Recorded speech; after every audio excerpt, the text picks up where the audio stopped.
الله الرحمن الرحيم.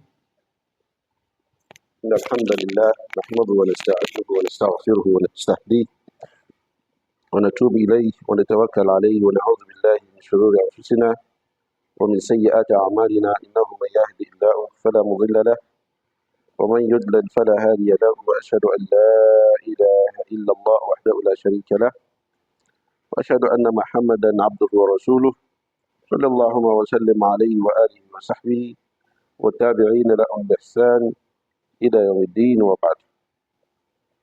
May Allah accept the just concluded prayer from us as an act of ibadah. May Allah continue to uplift every one of us, continue to guide us, and count us among the sincere Muslim, sincere mu'min, those who will be admitted into Jannat al-Firdaus, Ma'al Abrar. Inshallah, in our Kitab Umdat al-Ahkam, we have gone far in the book. A couple of weeks ago, we did the book of Wasiyah, and also we read the book of the chapter of Al-Mirath. That was last week. Mirath, that is Al-Fara'id, inheritance. How do we share inheritance? Today, we are in the book of An-nikah, Babu An-nikah, chapter of An-nikah. Just to remind us, this book, as we said before, is combinations of hadith that are generally or that are wholly authentic from the book. You know, when we talk about hadith sahih, the hadith that are contained in this book, they have one of the highest level of they have one highest level of authenticity in a way that all the hadiths that we find here, they are contained in the book of Sahih Bukhari as well as Sahih al-Muslim. Today we are in Babu An-nikah. Babu An-nikah. The chapter that we are today is a chapter that deals with An-nikah. What is nikah? To start with, what is An-nikah? An-nikah, as we all know, it means yani al-aqdu, even though the direct meaning of word nikah, it is not aqdu per se anyway. It is what comes after aqdu. Yani what comes after aqdu, it is exactly the direct meaning of an-nikah. But since it is the aqdu, the engagement, yani to tie the knot, this is the one that leads to any other things that come after it. So it is referred to as nikah. Aqdu, that is the engagement, to tie the knot, it is generally referred to as an-nikah. Before we go into hadith, let's quickly make brief introductions to the nikah. Nikah is the sunnah of Allah that Allah subhanahu wa ta'ala put in place to continue the existence of human race. Human race. Nikah is the best way that Allah subhanahu wa ta'ala has put in place so as the human race will continue to be in existence. And then nikah, according to Islam, and then according to human beings, that their thinking faculty has not been tampered with. You know, they have not been put under illusion and delusion. Nikah has to happen between man and a woman. That is the meaning of nikah.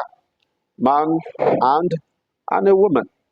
Nikah is not to happen between people of the same gender, of the same sex, man and man.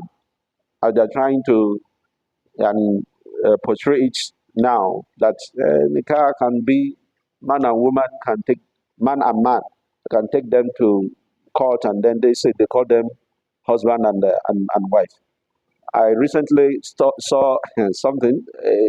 Two women,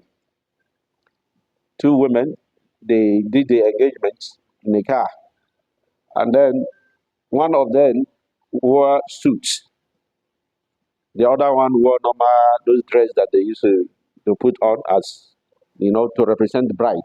The other one put on suit to represent what? Groom.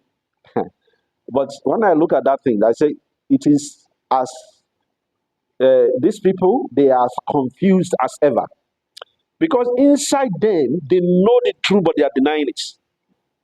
You know why I say inside them they know the truth? If you look at that arrangement now, one of them believe that for proper marriage to happen, one must be a man. That's why she put on man dress. Guys, can you just see?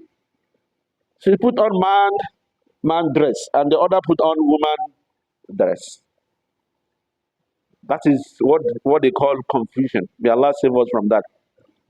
If you want to insult someone, finish a confucianist, the person that has confused, that doesn't even know what to do in his life. That is exactly what happened.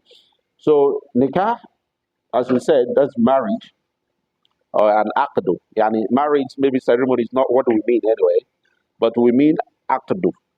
Akdu, it means to tie the knot, between the husband and the wife, between the man and woman, so that they become husband and wife.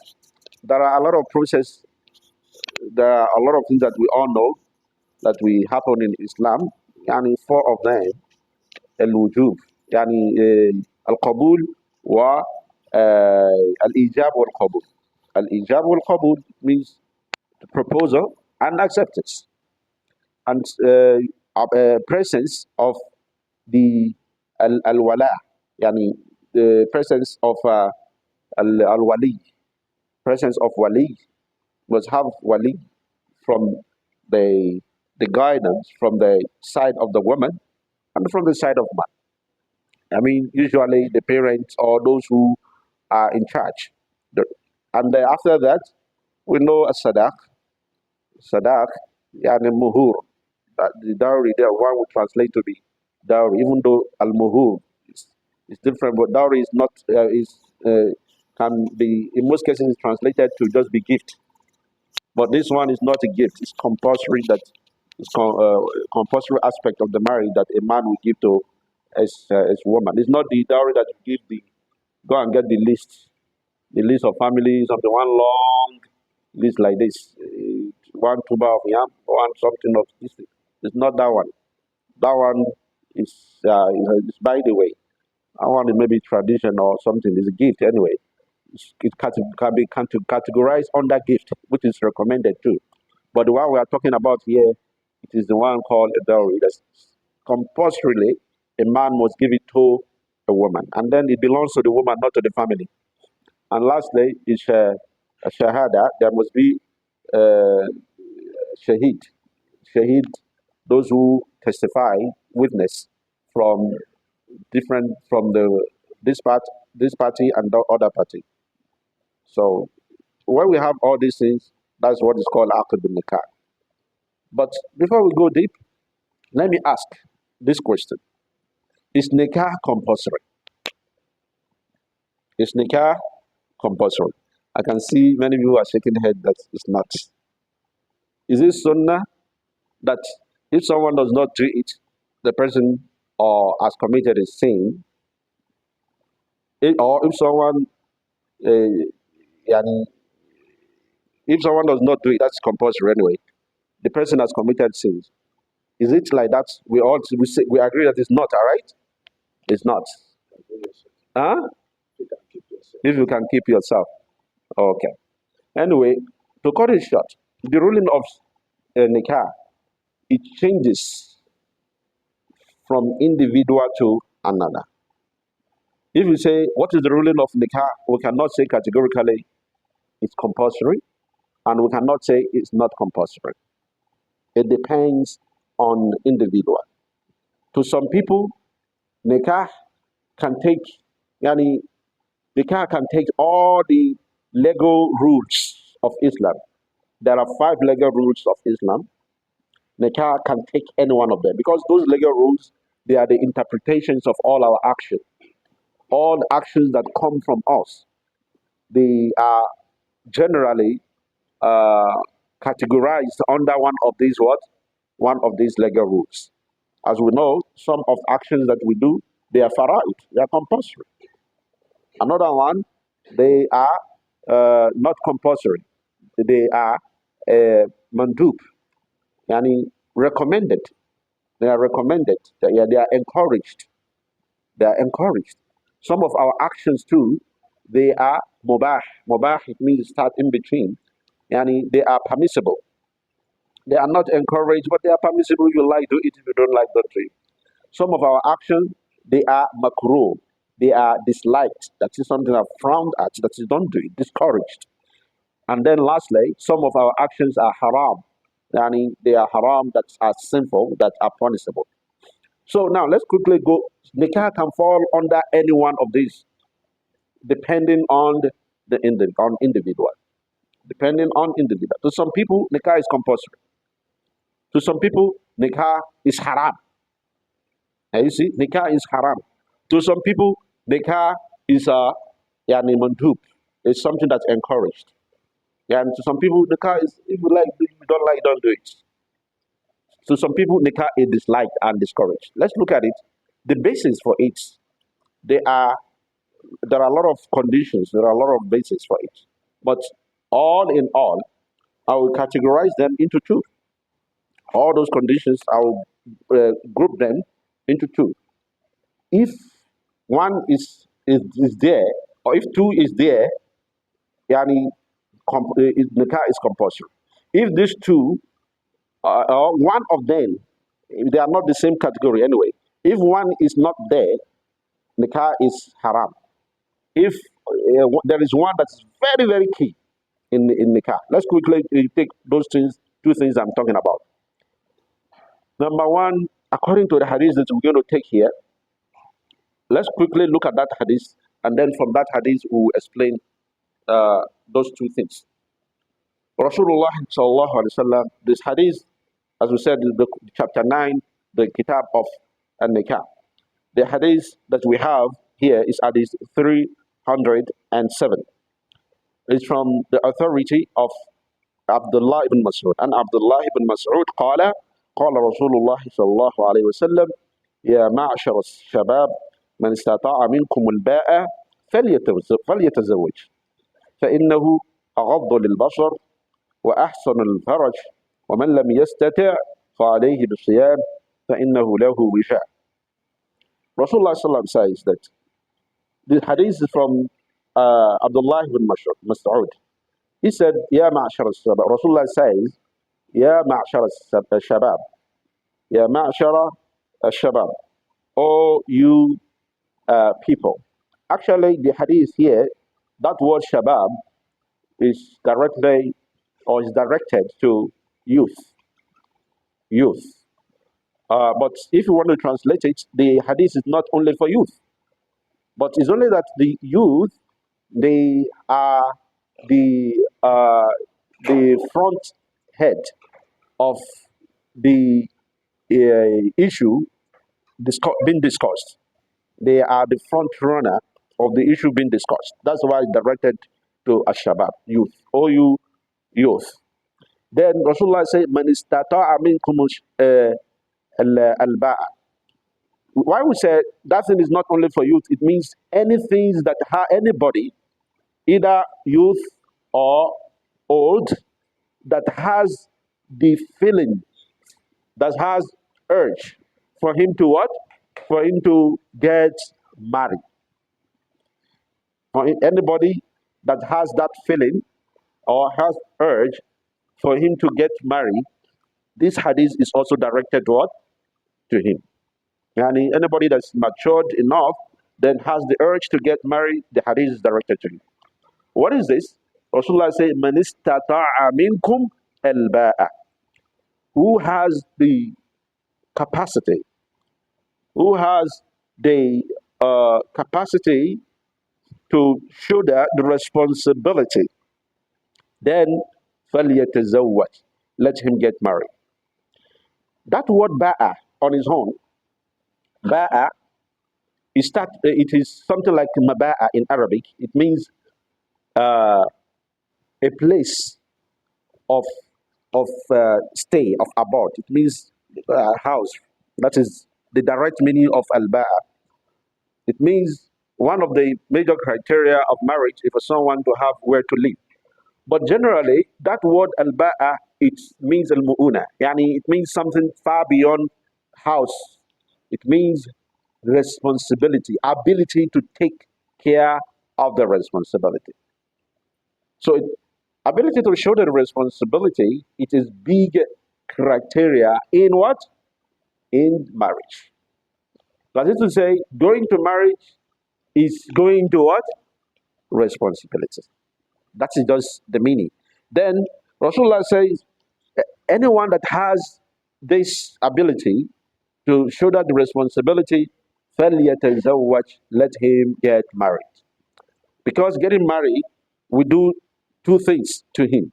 فَإِنَّهُ أَغَضُّ الْبَصَرِ, it will shield it will shield his gaze. Yani, looking up and down, that his eyes will not stay in one place. Anybody that passes, look, I watch that one. Another one passes, oh, this one, get this one. This one, that nikah will cover that thing. That is, the nikah is made to do that. So not only that, wa ahsanul faraj. Nikah will also protect his private part from engaging in this act of zina. Engaging in act of zina. That is the purpose of nikah. Nikah, we do it.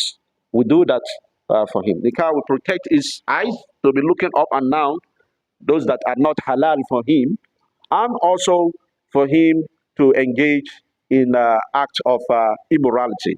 Nikah will protect him from that. Then Rasulullah then say, "Woman lam yastati'," and then who does not have the capacity? He does not have the capacity, but he has the feeling. فَعَلَيْهِ بِالصِّيَامِ, then siyam is recommended for him. Siyam, let him devote his life fasting. By fasting, then فَإِنَّهُ لَا وِجَاء, fasting will lower that desire. That fasting will lower that desire.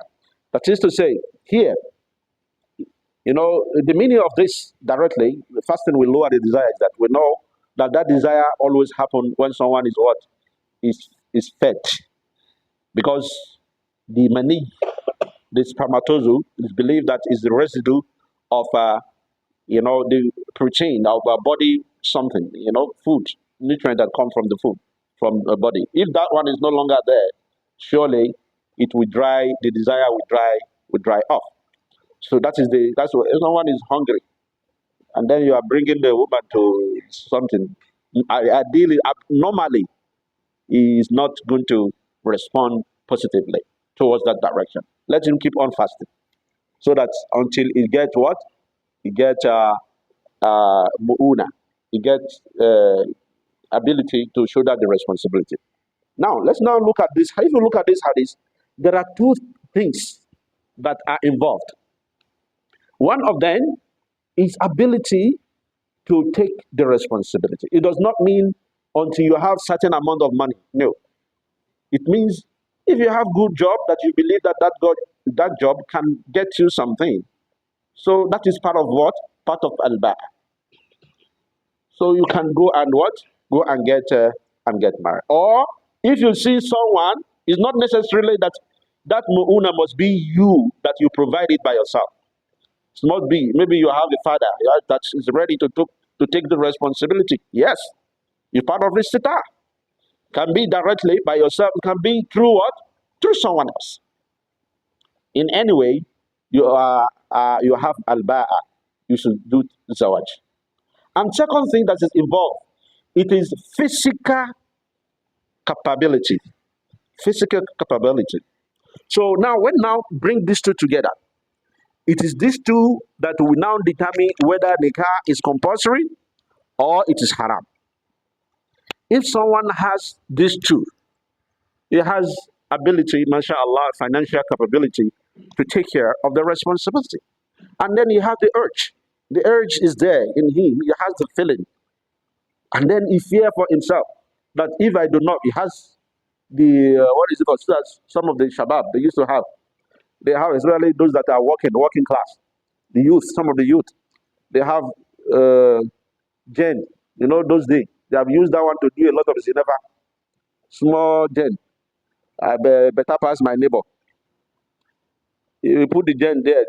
That young lady will come there. So I come and charge my phone. You know, he will sit down. This is now we involve. Or maybe those days, there is this video. You have video sets and television, small color TV like that. And then, or maybe this CD. They will put cassette there. They are playing. They are watching film. This one too. They will come. Then they will. Before you know, because it's the major, the champion of the whole neighborhood. That one has also, enabled zina to some people. But if you look at it, that means that kind of young lad, he has some level of capability, and then he has the feeling at that time, in that case, to get married is compulsory for him. Is what? Is compulsory. I didn't mean he has a wife. It is with him. Even if other outsider comes, that one we watch her what? Her movement, if he is to stay in the house. Because the wife is what? Is there. So in that case, nikah is compulsory on that type of person. He has physical and financial capability, and then he has the feeling, the urge for it. And the second one is that who has the capability and he has financial and physical capability, but there is no urge. Maybe he's too occupied. No even time for him to do something. No even time for him to even think of anything. No even time to go from morning to the evening. No even time to even give attention to the family or so on. For that kind of people, nikah is not compulsory, but nikah is what is encouraged. Nikah is what is encouraged. Yani, it's encouraged that you should do nikah in that kind of situation. And the third one, nikah is mubah. It's mubah. It can be mubah for some people. That is to say, he has the urge. Oh no, he has the physical capability. Financial capability is not there. It's not there like that. But it can get it for someone, or it can be, it can be, what is it called? And it can get assistance, so that the capability will be, that capability area, that financial capability will be settled. For people like that, nikah is what is mubah. Nikah is allowed, and if you do it, no problem. If you do not do it, no problem as well. Now let's now go down haram and makruh. First is haram. For someone that is haram, for someone that has no, especially no physical capability. He has no physical capability, and also he has no financial capability. Physical capability is not there. Financial capability is not there. What is he going to do nikah? Everybody is doing nikah. Me too, I want to do nikah. Nikah, is it uncle? That me too, I will join them that doing? No. It's haram for such person. It's also haram for someone who has financial ability. Is capable financially. But that one is not there. Cannot father a child. He's an impotence. Nikah is haram for him. Because remember, we said the meaning of nikah, it what comes after the what? After the akdu. And then he doesn't have capability to do that. In that case, nikah is what? It's haram. Because if it does that, the meaning is that it's going to prepare a very bad stage for what? For zina. Because the woman will go outside and go and do it somewhere else. So nikah is haram for people of such. And then it's also makruh for this one that has capability, but money no day at all, and nobody to help him. He just marry. All what he has is that thing. But no what? No no responsibility. Nikah is haram. It's makruh for him. It's discouraged. It's disliked. Don't marry until you go and work. Go and work. Go and do something to take care. I have, there are something that's going on now. Some people, they have that thing, but they don't work. They don't even want to work. They are looking for sugar mommy. And then the woman will take the responsibility. Just come and be my father, the father of my children. I will be giving you all this. That kind of man. No, is he a man? You know the shame? No, it's makruh for short person. Is that they are the one that are encouraged that they should be doing what? What are they to be doing? Let them fast. Let them fast very well till they work to get something to take the responsibility. Yani, what we learn from this all is that nikah is nothing but a responsibility, especially for man. Both physical responsibility and financial responsibility. If any one of them is lacking, it can change the rulings of what? Of nikah. And we can say basically at the beginning, ruling of nikah is encouraging sunnah. Because Rasulullah said, as a nikah sunnati, فَمَنْ رَغِبَ عَنْ sunnati, فَلَيْسَ what? فَلَيْسَ مِنِّي. Nikah is part of my sunnah, my tradition, my way. Whoever turned away from my tradition is not among me. It's not part of me. It's not among un-Muslim. And it has been moved away from the fold of Islam. It's no longer there. So that is the general ruling of what? Of nikah. It now depends on individual. So now let's now go to the hadith. The second hadith, this is hadith 208, 308, is from Anas bin Malik. Anas bin Malik said, أن نفر من أصحاب النبي صلى الله عليه وسلم سألوا أزواج النبي. Some people, yani some group of people, there are three in number. They went to the wives of Rasulullah sallam. They asked him about uh, some of the things that Rasulullah sallam used to do in secret. One of the aim of a nikah is to, apart from those things that we mentioned, is for us to come together and then we do ziyada of ummah. We let the human race and the ummah of Islamiyah continue in existence, and then we come together and then we cooperate. Then we cooperate, and then we know our secrets, because there is no one that knows the secrets of a man like his what? Like his wife.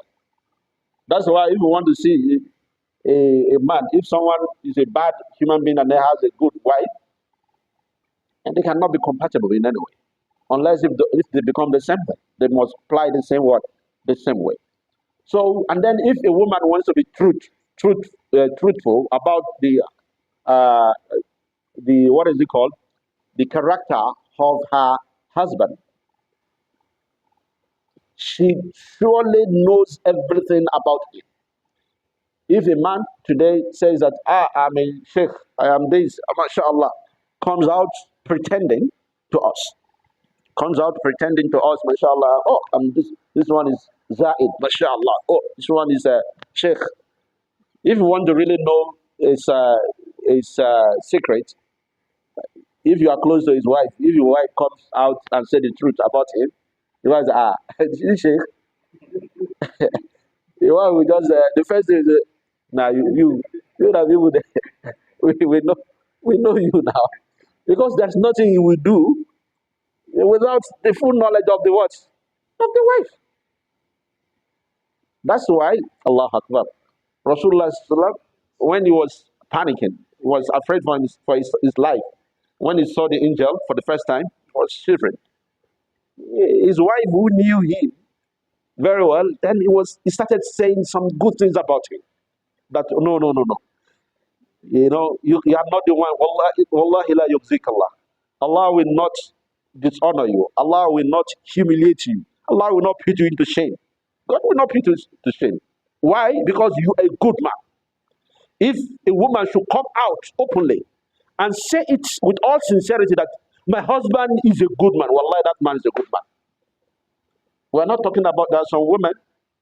That's what Rasulullah Sallallahu said. Majority of women who find themselves in the house, one of the reason is that they always deny, they always deny the righteousness and good things that the husband has been doing. He's been doing for years.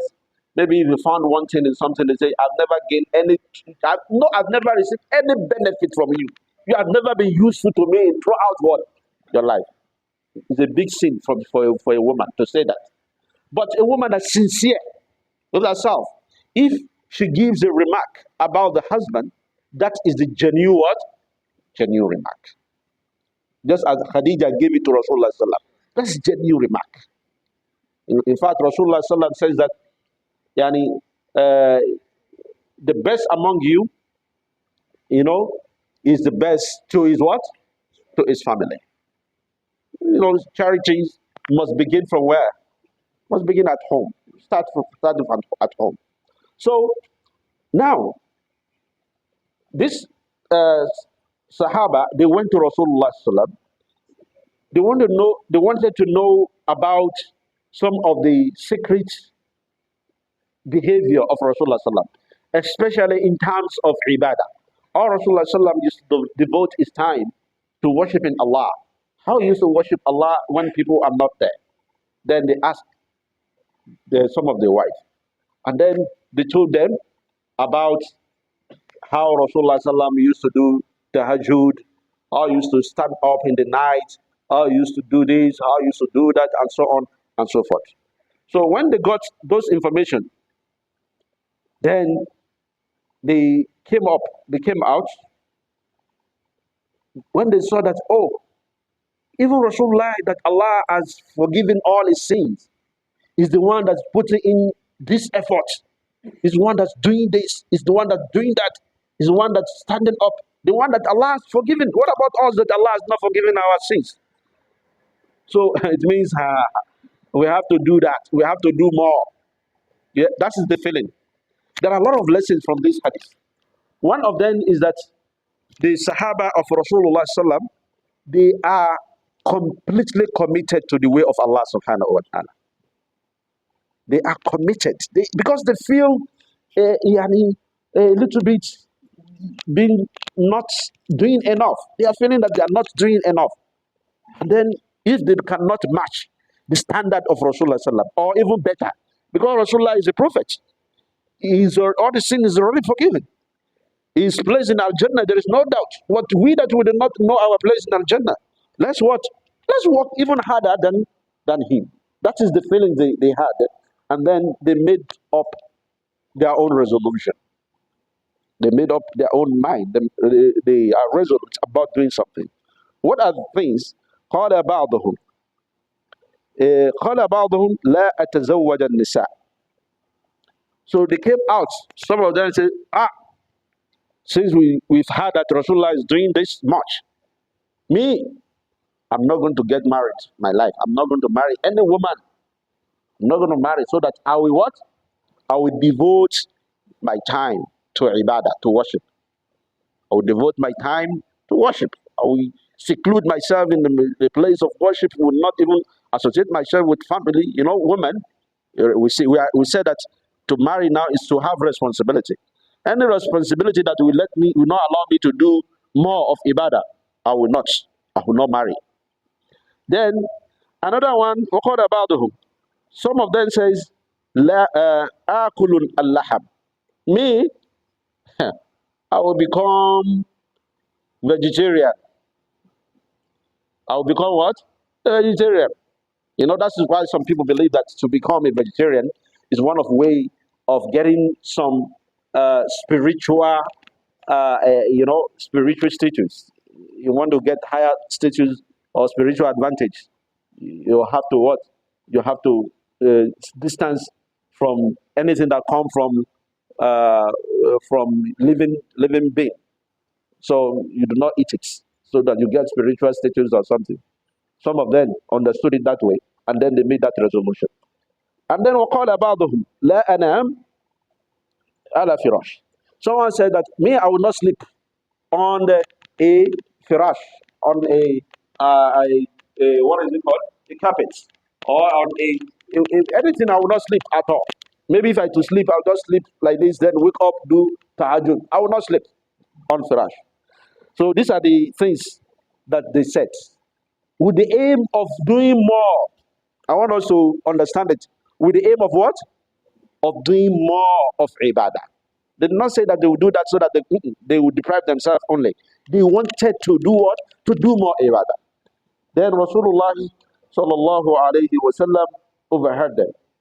فبلغ النبي ذلك النبي ذلك. That got to Rasulullah sallam. Rasulullah got this information and then he came out. He overheard then he came out. Then he told them, uh, فحمد الله وأثنى عليه. He wanted to address them. Allah Akbar. That's one of the sunnah of Rasulullah sallam. Anytime he wanted to address people, he will first do Alhamdulillah. Okay? He will do Tahmid to praise Allah. He will then uh, uh, do some act of glorifying Allah. Alhamdulillah wa salatu wa salam. Alhamdulillah. Inna alhamdulillah. Nahmadu wa nasta'inuhu. All those, he will do Tahmid. So Rasulullah sallam did Tahmid. Then after this Tahmid, he praised Allah. After that, he faced these people. Then he told them, "Ma balu aqwamu qalu kada wa kada." He said in another narration, he says, "Antum alladhi qultum kada kada kada." Are you the people that said so and so? Yani you are the one that said this, and this. That is what they are saying. You said you were not going to eat meat. You said you are not going to marry. You said you are not going to sleep on the carpet or what? Are you the one that said it? Lakinni, look at me that you want to take as a role model, as example. Lakinni usalli wa ana. I do tahajjud, I pray, then I rest by sleeping. I do not say that throughout my night, no sleeping. Mm-mm. I do tahajjud, I pray, then I do what? I sleep. Then wa asumu wa after. I uh, fast, I engage myself in fasting, then after, then I break the fasting. Not every day of my life is fasting. Sometimes I fast, sometimes I do not fast. وَأَتَزَوَّجُ النِّسَاء. Then I marry women. If it is me that you want to follow, I marry women. All those things that you are trying to deprive yourself, I do them all. فَمَنْ رَغِبَ عَنْ سُنَّتِي فَلَيْسَ مِنِّي. All those ways, they are my sunnah, especially nikah and so on and so forth. They are my what? My sunnah. They are my way. And then whoever turned, they are my tradition. Whoever turned away from my tradition, فَلَيْسَ مِنِّي, is not part of me. That is to say, you cannot say as a Muslim now, it's not part of ibadah. If someone say you want to become want to do celibacy. You know celibacy, right? Want to become father and mother. It's not part of sunnah of Rasulullah sallam. If you will say, no, I will not marry. I will not do it. It's not part of the sunnah. Any form of ibadah that someone should do is the ibadah that is everybody can do. I want us to get that in. It's ibadah that if any ibadah that you say, no, this one is for some people, is not ibadah alone. It has become something else. Anything called ibadah, it must be generally for everybody to be able to do it. If all what say they want to go into celibacy, what will happen to human race? Huh? We've had, for those who are practicing it, they want to cheat nature, right? Is it possible? We've had a lot of scandals. A lot of scandals that they are molesting people up and what? Up and down. Why deceiving yourself when Allah has not imposed it on you? Celibacy is not part of Islam. The same thing, if someone decides today that I want to become a vegetarian, I want to become vegetarian so that I will not, it's not part of Islam. It's not part of Sunnah of Rasulullah. Yani, you can have allergy to some food, some things, and then you can make your choice. It doesn't. It's not a problem. You can make what? Your choice. Your choice that, oh, because of my body, something. This is the type of food I like. All are risk of Allah. It can be in form of fruit. It can be in form of vegetable. It can be in form of plant. It can be in form of. But for someone to now make a resolution upon himself that I will not, even though his mind wants it, I will not take it. It has become haram. That act, it has become haram. In fact, it's become funny these days that you can see some vegetarian, especially in the West. You see them, they call them, they are advocates of what? They are even castigating, they are criminalizing those who are not vegetarian. They are seeing them as what? As wicked. Say, look at them. They are killing the animal. They are doing the. Keep quiet, please. If you don't know this thing, this is.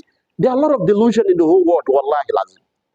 You will see that they're saying is they will see dog, they will treat dog like, oh, this thing, they are rescuing animal. Whereas you see that they come to Twitter when Israel and some of those Western world, they are killing human being up and down. You will see them happy for it. And then they say they are rescuing animal, saving people. What is this? You see a human being, even some of them, in fact, they will see some animal attacking human. They will say, don't they know that they are animal? Are they not supposed to? These are some of the delusion things. Confused. Confucianists. Some people do not know what they want. They don't know what they want. And Western world, that is how they want them to be. They've, what is it called? They've tailored them, they program them to think in that what? In that direction. I saw a lady one day, he went to a farm.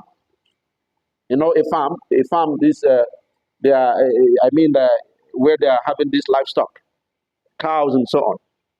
She said she was protesting that you are killing animal, you are killing soul, what is this, for God's sake? If these people, they are rearing this animal for that what? For that purpose. If there's no that purpose that for them to be slaughtered, they will not even be in existence in the first place. You have to. They're saying they are taking plants. It's only plant. Plant doesn't have what? Life. According to certain plant, do have life. If you think you love those animals that are eating plant, okay? And why are you eating their food?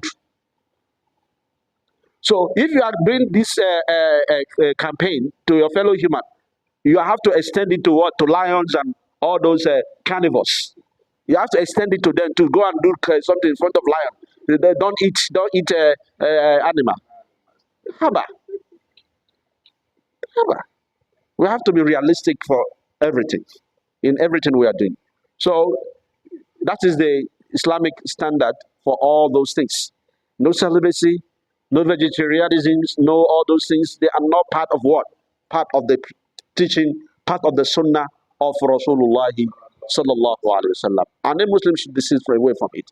So I think inshallah we're going to make do with this. Next week we'll continue with the remaining part of the hadith. May Allah subhanahu wa ta'ala count us among those who will listen to it and make good use of it. May Allah count this sitting as ibadah for every one of us. ربنا آتنا في الدنيا حسنة وفي الآخرة حسنة وقنا عذاب النار سبحانك اللهم وبحمدك أشهد أن لا إله إلا أنت أستغفرك وأتوب إليك سبحان ربك رب العزة عما يصفون وسلام على المرسلين والحمد لله رب العالمين السلام عليكم